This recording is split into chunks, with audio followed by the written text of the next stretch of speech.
Setting up a trust in Dubai is one of the most powerful moves you can make for asset protection, succession planning, and international compliance. But even the most well intentioned structure can fall apart if they're built on weak foundations. And that usually happens not because the law failed, but because small mistakes were made in the setup. Mistakes that are avoidable but often overlooked.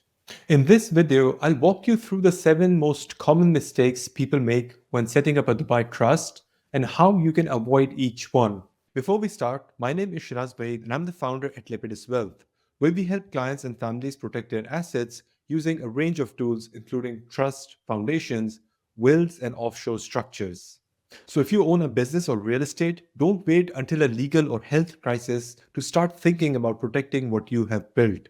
Instead, request your free and customized asset protection plan by clicking the link below.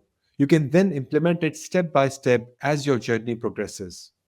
Let's start with the first and possibly the most damaging one, that is choosing the wrong trustee. Many people default to whoever their service provider suggests without truly understanding what makes a trustee effective. A good trustee is more than a name on a license. They need to understand the purpose of the trust, the risks you face, and jurisdiction you're exposed to. If your trustee lacks the capacity to act, or worse, has conflict of interest, your trust could fail the moment it's challenged. Even in routine matters like opening bank accounts, poor trustee competence can trigger delays or scrutiny.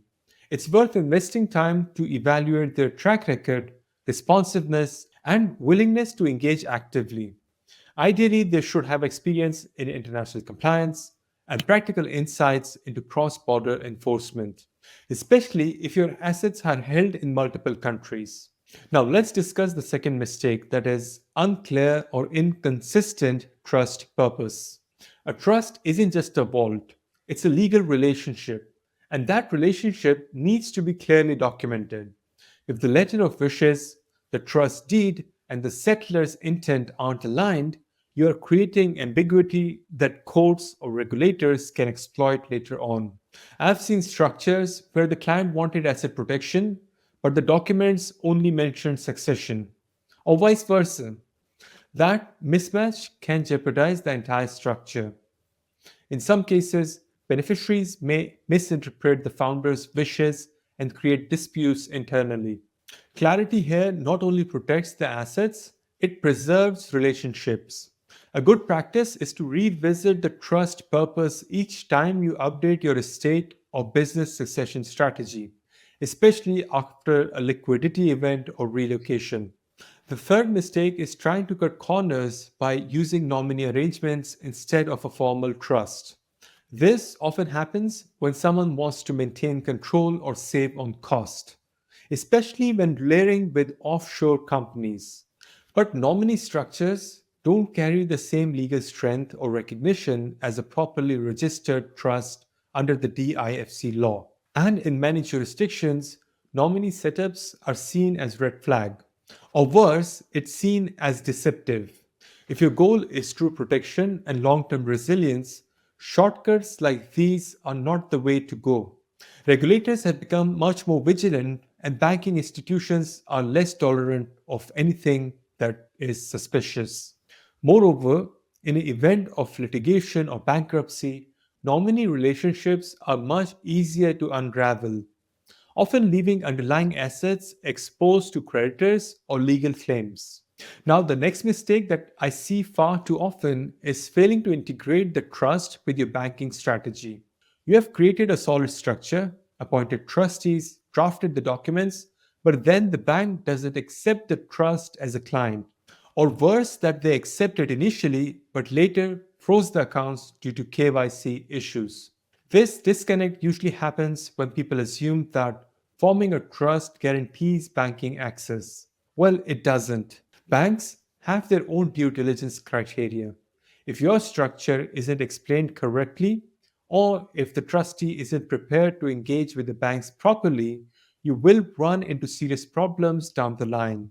I've seen high value transactions blocked simply because trust deed language didn't match the commercial intent during the onboarding.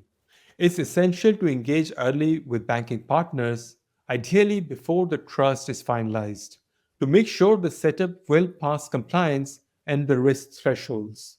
Especially when dealing with private banks, trust structures need to be not only compliant but also well communicated. Now, let's talk about control. The fifth mistake is trying to retain too much personal control over the trust. It's understandable. After all, you're placing valuable assets into the care of someone else.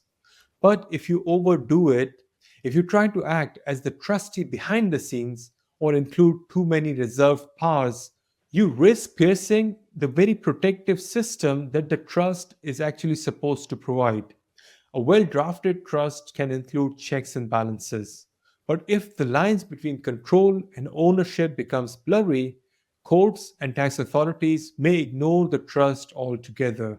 And if you are ever involved in litigation, those reserved powers can be used as evidence that the trust is merely an extension of your personal control. I've also seen sometimes trust with founders who retained almost every major decision making right, undermining the independence of the trustee, which defeats the legal and tax purpose of the structure. The art lies in structuring influence without creating direct control. Now, let's discuss the sixth mistake, that is, ignoring cross border tax and reporting obligations. Just because your trust is in Dubai, it doesn't mean you're invisible.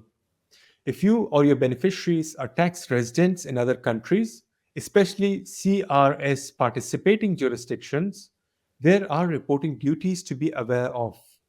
Some clients believe that if the trust itself doesn't generate income, there is nothing to report.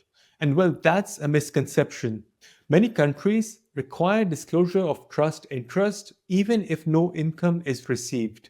Non compliance in this area can be costly both financially and reputationally. For example, failing to declare a beneficial interest in a foreign trust can trigger audits or penalties in countries like Australia, the UK, or Canada. In high risk jurisdictions, this can also lead to more aggressive assessment, including assumptions of undeclared income or intentional evasion. The landscape is shifting. Transparency is now by default expected. You need a clear compliance roadmap, not just a trust deed. And finally, the seventh mistake is failing to revisit and update the trust over time.